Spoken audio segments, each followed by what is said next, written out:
না, বিএনপির কোনো ভূমিকা ছিল না। আমার মনে হয় তাদের সঠিকভাবে উপলব্ধি করা দরকার, তথ্যগুলো নেওয়া দরকার, তারপরে সে কথাটা বললে সেটা ভালো হবে। আজকে একটা অত্যন্ত ক্রান্তিকালে আমরা কিন্তু বাস করছি এখন, এবং এই ক্রান্তিকালটা হচ্ছে যে একটা ভয়াবহ একটা ফ্যাসিবাদী অবস্থান থেকে, একটা শাসন থেকে আমরা একটা গণতান্ত্রিক শাসনে যাওয়ার জন্য একেবারে তৈরি হয়ে আছে। গোটা দেশের মানুষ এখন সেইটাই চায় যে অতি দ্রুত যেন তারা একটা গণতান্ত্রিক পরিবেশে ফিরে যেতে পারে। কিন্তু এখন পর্যন্ত 7 মাস আমরা সেই জায়গায় যেতে পারিনি, কারণ আমরা দেখছি যে নতুন একটি সরকার, অন্তর্বর্তীকালীন সরকার, আমরা তাকে সমর্থন দিয়েছি।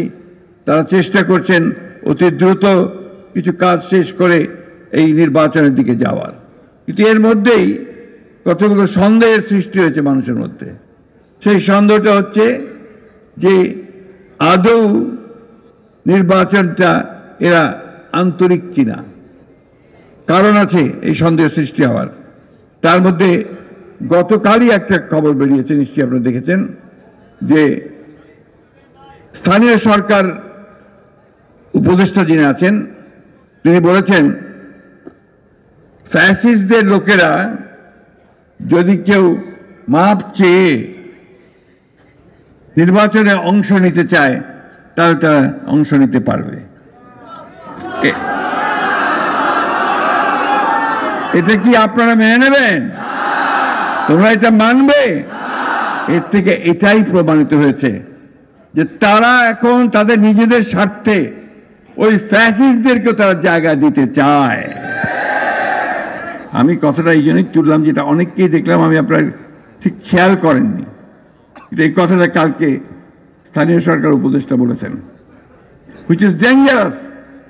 তার মানে কি আমরা এটা মনে করব যে তারা সরকারে থেকে তাদের দল গোছানোর জন্য তারা বিভিন্ন রকম কৌশল নিচ্ছেন?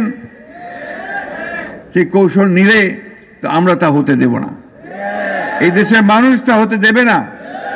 আমরা সেই যে খুব পরিষ্কার করে বলছি, অবশ্যই নতুন যে কোনো রাজনৈতিক দলকে আমরা স্বাগত জানাবো।